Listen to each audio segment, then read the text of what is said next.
That whole father-daughter thing, that was a story, a cover for a relationship that was less father and daughter and more May-December. That would make Mr. Krabs less of a father and more of a sugar daddy who pays Pearl's rent and pays for her college in exchange for a few recreational weekends. Now that's darker. Nuclear tests were performed in Bikini Atoll overall, permanently changing not only the landscape but also contaminating the area with radiation for decades still to come. All that radiation will lead to Godzillas and really sincere sponges with a talent for making Krabby Patties. There's an entirely not uncommon thing that happens to just about every series that derives humor from a character who is naive or not always the brightest bulb in the tree. They get dumber over the course of the show. Once you go to the dummy well for humor, well, the character can only get dumber from there. The phenomenon has not escaped die-hard SpongeBob fans. In early seasons, SpongeBob wasn't dumb so much as naive and eternally optimistic. But he appeared to know how the world worked and was even left to explain these things to his friend Patrick. As the show has gone on, however, SpongeBob has seemed to be slower on the uptake. The theory is that the show is out of order. Well, it's less of a theory and more of what creator Steven Hillenberger has said.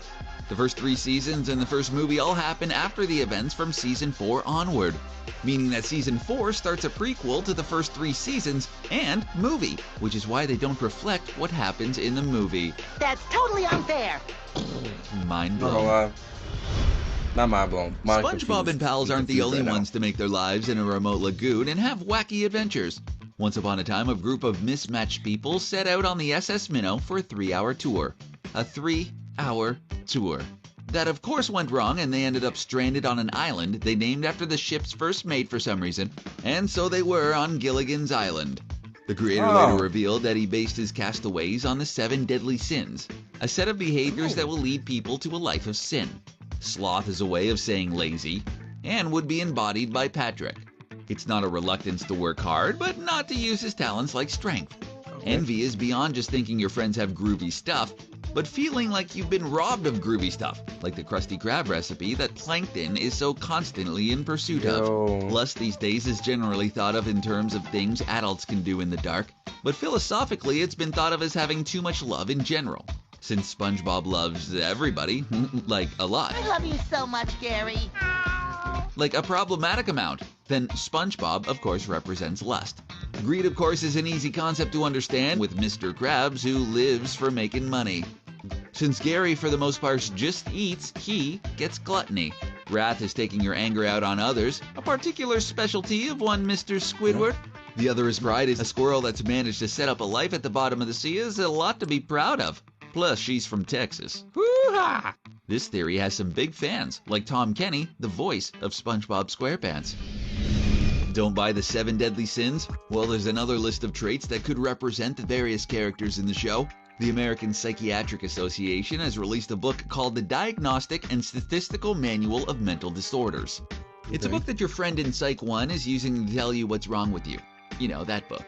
The theory goes that each of the characters features something in the DSM.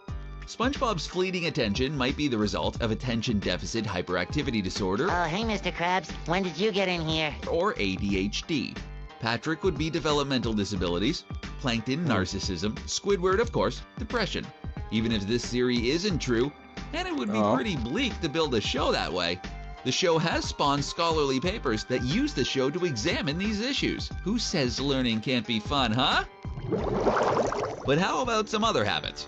Habits that maybe that uncle has, we don't... Yo, what was he about to say? Hey, yo. But, anyways, I feel like this video really makes... it's kind of in the title. But I was going to say it makes SpongeBob dark. Now I look like a dumbass for even bringing this up, and that's the title of the video. Never mind. I'm just going to continue and act like that never happened. Don't like to talk about, huh? That's right. Each of the characters represent the effects of various narcotics. SpongeBob would be eating something that makes him hallucinate, for instance. Mr. Krabs and Mr. Puff might inhale something that makes them really intense and a bit cranky. Squidward's always down and might be mainlining something that keeps him that way. Patrick's 2-step life of sleeping and eating might be fueled by something he inhaled. Well, you get the idea. Snoop Dogg. One of the most carefully kept secrets in Bikini Bottom is the secret ingredient to Krabby Patties. It's the Okay. one thing that Plankton wants, and will go to incredible lengths to get the formula, including putting Okay. SpongeBob's brain in a robot body, in the hopes that he could command SpongeBob to tell him the formula. But like, what's in those patties? There's a lot of theories. For really dark sake, there's the Heard theory these, that I Mr. heard Krabs these. is selling his own kind crab, or instead, dreaded anchovies. Word. And I heard that the Krabby Pat, like the Krusty Krab, is a crab trap. Look, search it up and compare it, which doesn't make any sense because it's not catching the crabs. However, it's like a good theme. You feel what I'm saying? Redditor Cromye, yay, comes in with the theory that in the pilot Help Wanted, Mr. Krabs and Squidward are terrified of the incoming school of anchovies because he's afraid they found out that he's been making his famous burgers out of them. It's only through SpongeBob's grill skills that they're fed the baddies and convinced they don't eat their own kind. So what happens at the Krusty Krab when SpongeBob is riding the hooks with Patrick or stealing Sandy's moon rocket? When Squidward and SpongeBob are on an epic quest to deliver a pizza, who mans the shop? Certainly not Mr. Krabs. He's more of the yell and count the money type. I never We thought of never that. see any other employees. It could be because the other employees are unseeable. SpongeBob and crew have run into ghosts before while exploring old ships. So the theory goes that ghosts then run the Krusty Krab. That's the theory in SpongeBob. Who made like Ghost run the Krusty Krab? When their hotshot grill operator isn't on site That's to the deliver the theory. goodness, or Squidward's out being annoyed or bummed out by something SpongeBob is doing. Why do they decide to be invisible the entire time? Face it, if you could do your job while invisible, wouldn't you? Oh, I wouldn't. It was all a dream, a dream, a dream, a dream. It's a storytelling conceit that has appeared in short stories like Occurrence on Owl Creek Bridge by Ambrose Pierce, all the way to the series finale of sitcoms like Newhart that suggested the show was a dream had by the character from Bob Newhart's first sitcom. In the case of SpongeBob, the mind this is taking place in is a car crash survivor. This takes two forms. First is that it's all the hallucination of the driver. The damage and lack of oxygen give everything the surreal nature. And SpongeBob's difficulty learning to drive comes from the driver's latest failure. Oh. The other is meant to speak to the getting dumber issue. That SpongeBob's change in appearance to more square and weird is a result of reconstructive surgery and his behavior is brain damage from the accident. This includes the shift in Mrs. He really Puff's acting attitude crazy. as she becomes less patient with SpongeBob, the way you would if they drove you into a wall. Since we're on the subject of trying to explain why SpongeBob seems to be getting stupider, there's another theory that I'm not, revolves by the way. around this I wasn't specific listening event. to it. In the episode Let me see. Squidliam Returns, Squidward asks SpongeBob to empty his mind of everything that doesn't have to do with fine dining or breathing. Eager to please and sometimes too literal, we get a look into SpongeBob's brain office, where the order comes down to empty everything out but fine dining and breathing, so they get to work. They're Y'all so good believe at these- it, they even throw For out people his that's in the name. stream. As it turns out, that episode happens during the third season, right before SpongeBob's intelligence took a dive. The theory goes that after SpongeBob emptied his brain, he never filled it back up again. As a result, SpongeBob became a lot stupider as he has to relearn the whole world. We don't really know that much about Mr. Krabs. We know that he likes money, This is we number know that 10. he owns the Krusty Krab, and we know that he can be temperamental. And we This is know that he nonsense. has Before he even says this one, which one of these theories do y'all agree with the most? Like the number one thing you think that has to be true? For me, I think it's the crab. That he puts crabs in a Krabby Patty. It's literally called Krabby Patty. The Krusty Krab is a crab trap. It makes sense. But let's see if this one gonna be, you know what I'm saying, top it or a Oh. daughter named Pearl. The hitch, of course, is that Mr. Krab is a crab and Pearl is a whale. Okay. This raises so many questions about how reproduction and genetics work in the world of SpongeBob SquarePants, but the less we think about that, the better. The less we think about that. Sidestepping the issues of Rule 34, there's other explanations. The simplest, of course, is that Pearl is adopted. But Mr. Krabs taking in an orphan and raising her with love and devotion isn't particularly dark. I mean, good job, Mr. Krabs.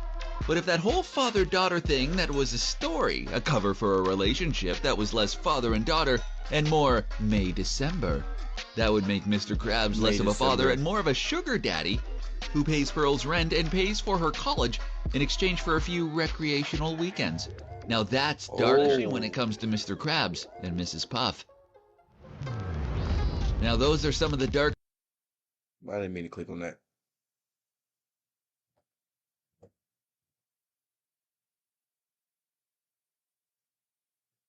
Hey, Everyone yo, knows Patrick Star isn't hey, exactly the ah, brightest bioluminescent jellyfish in the sea. hey, yo. Last one said. Last one said. Pearl isn't his daughter. Isn't Mr. Krabs' daughter. That's his sugar baby. So that means that they, you know what I'm saying? Mr. Krabs just gives her money often for a few good weekends. And they just stage it as, oh, it's my daughter. So, you know what I'm saying? He does not look at it as bad. But if you think about it, how's a crab a whale? You feel what I'm saying?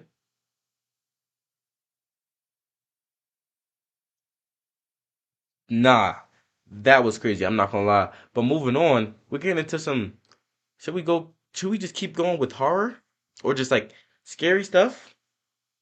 I think so. Might as well keep the vibes going. We got true pizza delivery horror stories. Now this video is 6 minutes, but I might not last 6 minutes. I've never lasted 6 minutes. All right, yeah, but I might not last 6 minutes of the video. I might only go 2 or 3 minutes to see how you know what I'm saying how many stories this is. But you coming along for the ride. All right, let's do this thing. All right, turn it back.